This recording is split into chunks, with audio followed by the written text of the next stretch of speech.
बिस्मिल्लाहिर्रहमानिर्रहीम। अस्सलाम वालेकुम। ए लेक्चर पीके में आप सबको खुश आमदीद। मास्टरिंग जियोग्राफी का आज हमारा लेसन नंबर 3 है और हमारा आज का टॉपिक है लैटिट्यूड्स या खतूते अर्ज़बर्द। यहाँ एक चीज़ मैं क्लियर कर दूं कि उर्दू में मैं सारी चीज़ें साथ इसलिए बता रही होती हूँ क्योंकि मोस्टली स्टूडेंट्स के पास जो बुक्स हैं पाक स्टडीज़ की या जोग्राफी की वो उर्दू में वो स्टडी कर रहे होते हैं, तो उर्दू में फिर उनको ये सारे नाम क्लियर हो जाएं। इसके अलावा उर्दू लिटरेचर में या उर्दू के सफ़रनामों में भी ये सारे नाम जो हैं ये सारे आपको उर्दू में ही मिलते हैं, इसलिए उर्दू में बताने का मकसद ये है ताकि आपको पढ़ते हुए ये चीज़ें क्लियर हो जाएं। अब हम आते हैं लैटिट्यूड्स की डेफिनेशन की तरफ। लैटिट्यूड्स किसे कहते हैं? Latitudes are imaginary horizontal lines running from east to west across the globe. अब यहाँ पर मैं एक चीज़ क्लियर कर दूं कि ये लाइंस इमेजिनरी हैं, फर्जी हैं। रियल अर्थ के ऊपर देखने पे आपको कहीं ये लाइंस ड्रॉ की हुई नज़र नहीं आएंगी। सिर्फ जब हम मैप की या ग्लोब की स्टडी करते हैं तो वहाँ पर ये लाइंस नज़र आती हैं। वो लाइंस क्यों लगाने का मकसद क्या था, क्यों हमारे जियोग्राफर्स को ये ज़रूरत महसूस हुई कि वो मैप या ग्लोब के ऊपर इन लाइंस को लगाएं, तो वो भी मैं आपको वीडियो लेक्चर के एंड पे बताऊँ। हॉरिजॉन्टल लाइंस, हॉरिजॉन्टल लाइंस कौन सी होती हैं? वो लाइंस जो कि ईस्ट से वेस्ट की तरफ रन करती हैं, इन लाइंस को हम हॉरिजॉन्टल लाइंस कहते हैं। अब यहाँ पर ईस्ट और वेस्ट ये डायरेक्शंस हैं। डायरेक्शंस के बारे में अपने पिछले लेक्चर में मैं बता चुकी हूँ, इसलिए जिन लोगों को डायरेक्शंस के बारे में क्लियर नहीं है वो मेरा डायरेक्शंस का लेक्चर देख लें ताकि डायरेक्शंस उनके माइंड में क्लियर हों और वो लैटिट्यूड्स को अच्छी तरह से समझ सकें। अब ईस्ट से वेस्ट की तरफ जो लाइंस रन कर रही हैं वो हॉरिजॉन्टल लाइंस हैं और इन लाइंस को हम लैटिट्यूड्स कहते हैं। इसमें जब भी आप ग्लोब के ऊपर या मैप के ऊपर देखेंगे तो 0 डिग्री सबसे सेंटर वाली लाइन जो है वो बिल्कुल स्ट्रेट लाइन होगी। इस लाइन को हम इक्वेटर या खत इस्तिवा कहते हैं।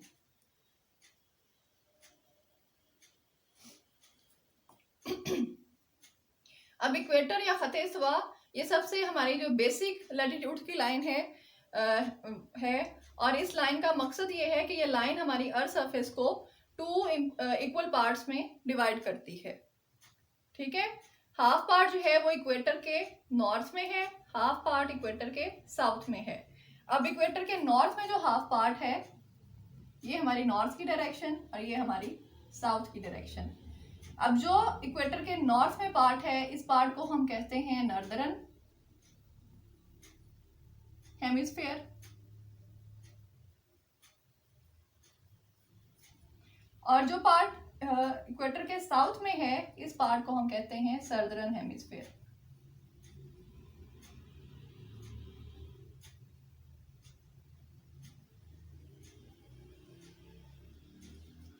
या उर्दू में अगर इनके हम नाम रखेंगे तो शुमाली निस्फ कुरा और जनूबी निस्फ कुरा। यहाँ पर हेमी का मतलब जो है वो है हाफ, इसलिए इससे ये चीज़ क्लियर हो रही है कि नॉर्दर्न हेमिस्फीयर मतलब नॉर्थ वाला हाफ पोर्शन और सर्दर्न हेमिस्फीयर मतलब साउथ वाला हाफ पोर्शन। जी, ये हमारी डेफिनेशन होगी। अब हम देखते हैं कि लाइंस किस तरह से हमारी जो लैटिट्यूड्स की लाइन है वो किस तरह से हमारी अर्थ सरफेस के ऊपर डिस्ट्रीब्यूटेड हैं। सबसे पहले हम इक्वेटर के नॉर्थ में देख लेते हैं कि इक्वेटर के नॉर्थ में हमारे कितने लैटिट्यूड्स हैं।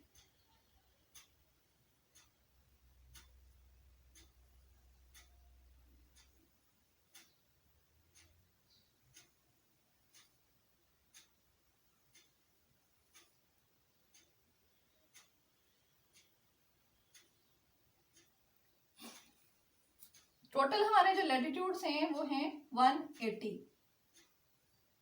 जिसमें से 90 जो हैं वो इक्वेटर के नॉर्थ में है और 90 इक्वेटर के साउथ में है।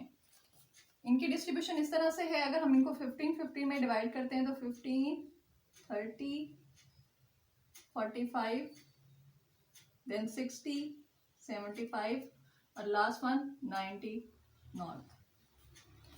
इसी तरह इक्वेटर के साउथ में अगर हम देखें तो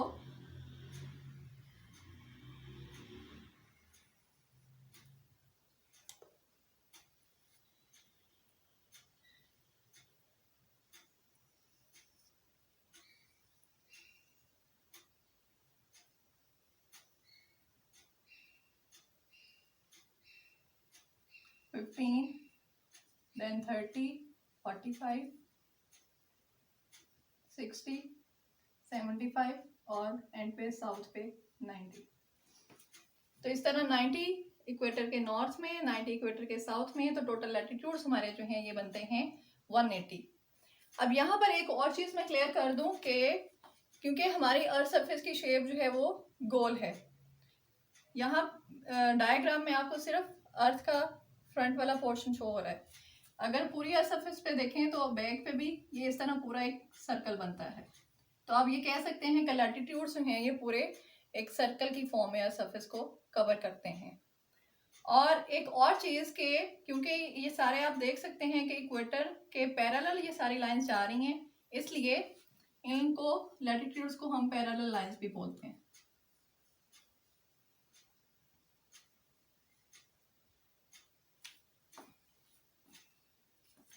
तो ये हमारी इक्वेटर की डेफिनेशन और इसकी डिस्ट्रीब्यूशन क्लियर हो गई।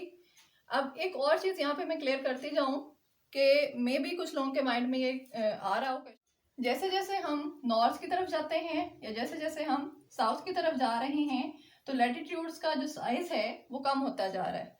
जैसे 15 डिग्री है तो इसका साइज बहुत ज़्यादा है, एंड पे बिल्कुल अगर हम जाएं नॉर्थ पे 90 डिग्री का जो है साइज वो बहुत कम है। तो इसकी रीज़न क्या है, ये क्यों है?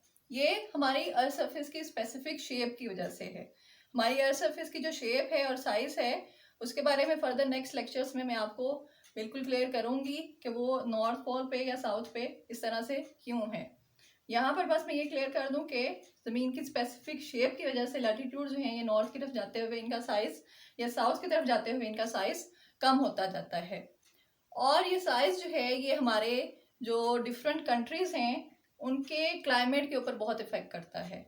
जो सन की रेस हैं वो जिस लैटिट्यूड्स के ऊपर आएंगी उस लैटिट्यूड्स के अकॉर्डिंग वो उस वहाँ पर जितने भी कंट्रीज़ हैं उस सर्कल में उनके क्लाइमेट को उस तरह से इफ़ेक्ट करेंगी। ये सारी चीज़ें क्लियर जो है वो नेक्स्ट लेक्चर्स में इंशाल्लाह आपको मैं करूँगी। जी, अब हम देखते हैं कि लैटिट्यूड्स की जो इम्पोर्टेंट लाइंस हैं वो कौन कौन सी हैं। तो पहले मैं जैसा आपको इनके नेम बता दूँ, जो इम्पोर्टेंट लाइंस हैं वो 7 हैं, जिसमें सबसे पहले इक्वेटर जिसको ख़त इस्तवा कहते हैं, देन ट्रॉपिक ऑफ कैंसर जिसको ख़त सरतान भी कहते हैं, आर्टिक सर्कल जिसको ख़त आर्कटिक भी कहते हैं, नॉर्थ पोल जिसको कुतुब शुमाली भी कहते हैं, ट्रॉपिक ऑफ कैप्रिकॉर्न जिसको ख़त जद्दी भी कहा जाता है, एंटार्क्टिक सर्कल जिसको ख़त एंटार्क्टिक भी कहते हैं, and last one is south pole जिसको कुतुब जनूबी भी कहते हैं। अब इनकी डिस्ट्रीब्यूशन ग्लोब के ऊपर मैं आपको बताती हूँ कि ग्लोब के ऊपर आपको ये लाइंस कहाँ कहाँ पर मिलेंगी।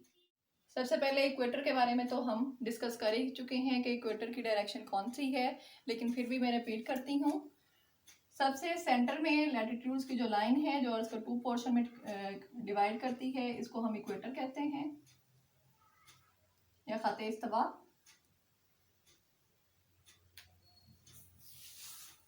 ये बिल्कुल अर्थ के सेंटर में है, 0 डिग्री पे है, इसके साथ कोई और चीज़ मेंशन नहीं होती, सिर्फ डायरेक्शन मेंशन होती हैं ईस्ट और वेस्ट। और लैटिट्यूड्स की कोई भी आप लाइंस लिखेंगे तो उसके साथ उसकी डायरेक्शन ईस्ट या वेस्ट लिखना ज़रूरी है। अगर उसके साथ डायरेक्शन मेंशन नहीं है तो कुछ पता नहीं चलेगा कि लाइंस ऑफ लैटिट्यूड्स हैं या कोई और लाइंस हैं। इसके बाद पहले मैं आपको सारी नॉर्थ वाली जो डायरेक्शंस हैं उनके बारे में क्लियर करती हूँ। अगर हम 23.5 या 23.5 डिग्री पे जाएं तो यहाँ पर जो लाइन है इस लाइन को हम कहते हैं ट्रॉपिक ऑफ कैंसर या ख़त सरतान।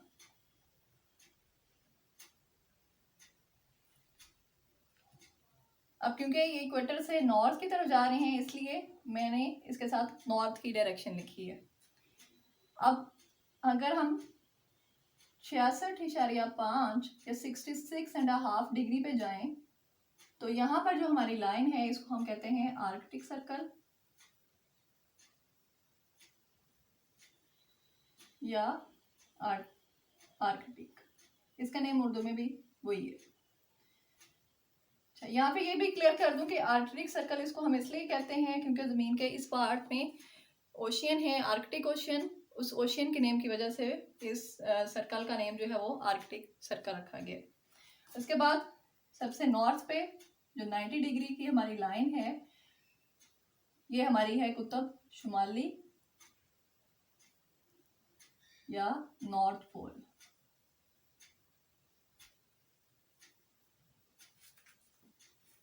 अब हम जनूब की तरफ जो लाइंस हैं उनको देखते हैं, या साउथ की तरफ इक्वेटर से 23.5 डिग्री जनूब की तरफ या 23.5 डिग्री साउथ की तरफ जो लाइन है ये हमारी है ट्रॉपिक ऑफ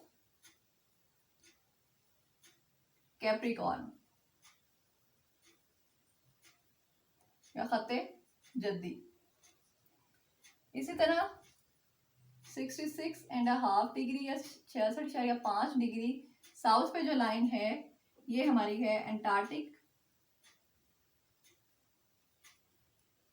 सर्कल या एंटार्क्टिक अर्थ। इसी तरह सबसे जनूब में या साउथ में 90 डिग्री पे कुतुब जनूबी या साउथ पोल।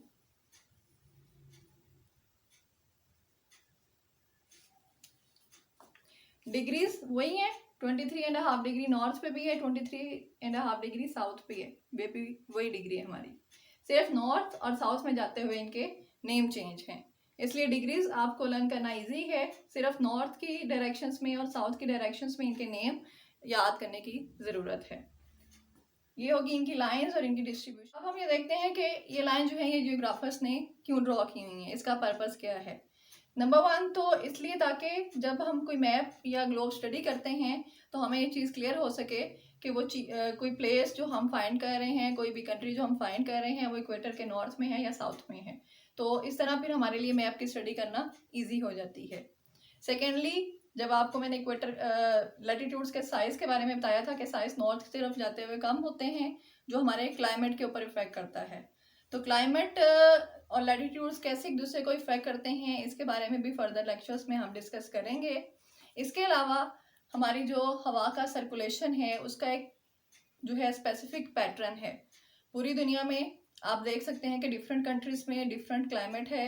इसके अलावा एक ही कंट्री में डिफरेंट सीजन्स में, गर्मियों में या सर्दियों में जो हवा है उसकी क्वालिटी में डिफरेंस होता है। गर्मियों में हवा बहुत गर्म चलती है, सर्दियों में हवा बहुत सर्द होती है। तो उस सर्कुलेशन, हवा के सर्कुलेशन के पैटर्न को स्टडी करने के लिए भी जो लैटिट्यूड्स की लाइन है वो हमारी हेल्प करती हैं। इसके अलावा हमारी जो सरफेस है उसका एरिया बहुत ज़्यादा है। सरफेस का जो एरिया है वो है 510.1 मिलियन किलोमीटर स्क्वायर। अब इतने बड़े अर्थ सरफेस के एरिया को वैसे स्टडी करना बहुत मुश्किल है, इसलिए लैटिट्यूड्स की लाइन लगाई गई हैं ताकि हर छोटे छोटे पोर्शन को सेपरेटली इजीली आसानी से जो है वो स्टडी किया जा सके। तो ये हमारी सारी लाइंस होगी लैटिट्यूड्स की, और इसका पर्पस भी मैंने आपको बता दिया कि हम इसको क्यों स्टडी करते हैं। तो अगर आपको ये लेक्चर समझ आया है तो कमेंट बॉक्स के ज़रिए मुझे ज़रूर आप अपनी राय से आगाह करें, और अगर आपके कोई क्वेश्चंस हैं, आपने कुछ पूछना है तो आप उसके लिए भी मेरे से कमेंट बॉक्स में पूछ सकते हैं।